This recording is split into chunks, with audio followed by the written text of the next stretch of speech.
Seguimos analizando experiencias económicas, esta vez posicionándonos en México.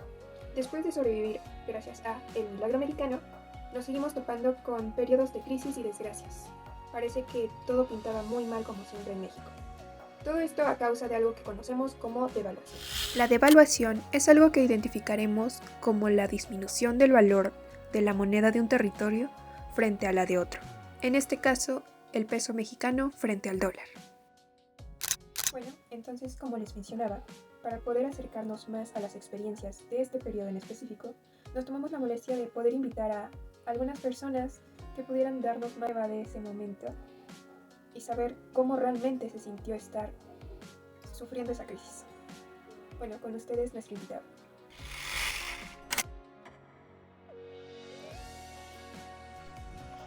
Muy buenas noches, mi nombre es Fernando Palestino Roldán y soy de la comunidad de San Nicolás de Calacoyan, en el municipio de Chaucingo, en el estado de Puebla. Tengo 68 años de edad y agradezco infinitamente la invitación que me hizo un estudiante para poder dar mi punto de vista de mi experiencia vivida en una crisis económica o en una devaluación.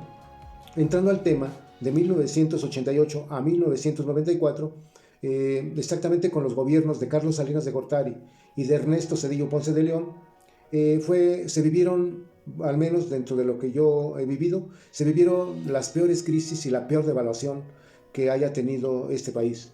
Aunque anteriormente, con José López Portillo, pues también ya se veía que se pintaba mal las cosas. ¿Cómo fue que afectó en su entorno laboral, familiar y social la crisis?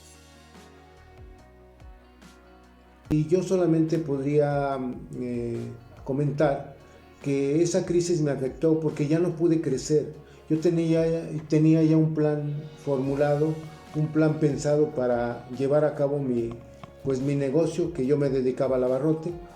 Y cuando nos comentaron los del banco que iba a venir una crisis, que teníamos que pensarla bien sobre los dineros que nos habían prestado, que ya estábamos trabajando por parte del banco, pues simplemente el negocio se detuvo. Entonces, esa es una cosa. La otra... ¿Cuál fue la información que tuvo del gobierno o de la prensa? Informaba, como nos decía, que nos teníamos que preocupar, o que nos teníamos que no preocupar, o qué hacer, ¿no?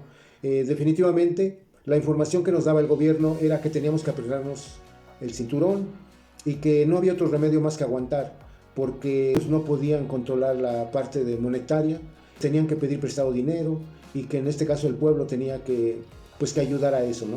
Esa información que nos daban, pues no veíamos nosotros alguna salida o algún remedio. El gobierno no ayudó en ese entonces, se endeudó demasiado y pues no pudo hacer grandes obras, que yo recuerde. ¿Cuál es la situación más significativa que recuerda de ese periodo o que le haya llamado más la atención? Pues en que tuve que devolver lo que me había prestado el banco, que eran 80,000 pesos, para comprarme una camioneta más grande que fuera más útil para mi negocio.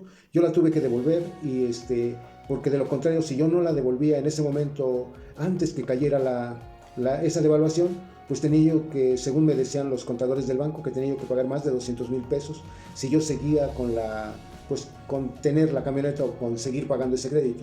Entonces mejor devolví lo que me prestaron y pues solamente así logré amortiguar y continuó mi negocio con lo que yo tenía, con lo que yo podía y pues no hubo más que exactamente resistir.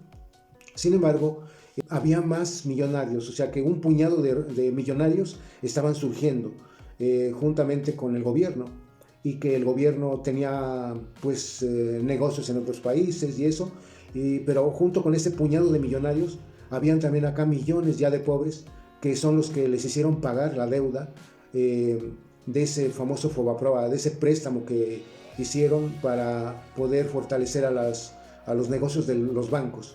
Fue tanta la devaluación que le quitaron 3 ceros al peso y entonces habían unos nuevos pesos y habían los viejos pesos y era una confusión que pues pagábamos por un kilo de jamón miles de pesos el kilo, porque así de fuerte fue la devaluación. Así de fuerte fue el fracaso de esos gobiernos tan nefastos que tuvimos. Actualmente estamos disfrutando de un gobierno, o tenemos un gobierno que es emanado del pueblo y que está ayudando al pueblo. Con toda confianza podemos pagar nuestros impuestos. Realmente agregaría que los jóvenes de hoy se involucraran más, estudiaran más la historia, para que no volviéramos a repetir, no volviera a caer nuevamente esta población, gobiernos como esos que nos metieron en una crisis que hasta ahorita debemos. Yo solamente me pregunto, y para reflexionar, es de que si nosotros como pueblo le ayudamos a los bancos a que se rescataran y que todavía seguimos pagando porque se está pagando esa deuda, esos bancos en qué nos benefician ahorita o en qué nos van a ayudar. Si nos cobran por meter dinero al banco, nos cobran por sacar dinero del banco, nos cobran por consultar una cuenta, nos cobran por todo nos cobran. Entonces, ¿cómo es que les ayudamos y ellos no nos están ayudando prácticamente en nada? Entonces, agradezco mucho esta invitación que me hicieron para dar mi punto de vista. Espero que esta experiencia o que viví este problema en carne propia, pues sea para bien y haga reflexionar a más de uno. Muchas gracias y buenas noches. De igual forma agradezco su tiempo y su experiencia para este video, que sirve también para reflexión, como usted lo acaba de mencionar, para todos nosotros como jóvenes. Que la devaluación muchas veces se utiliza para poder ayudar a un gobierno a prosperar, porque de cierto modo esto ayuda a que podamos exportar materiales. A los países extranjeros les interesa mucho el material de países con una moneda más baja que la suya. Entonces, por un cierto punto nos pudo haber ayudado, pero no se trató de la forma adecuada. Hablando de otra perspectiva de la devaluación, también nos pudo ayudar pensando en que igual a los países extranjeros les llama la atención el que haya países con el peso mucho más bajo para ir a turistear, ¿no? Pero vimos que realmente la devaluación para México fue un periodo triste y terrible para mucha población, para la mayoría en particular. Entonces quedamos con esa reflexión, con las dudas que todavía tienen algunos ciudadanos de México. Y pues nada, muchas gracias.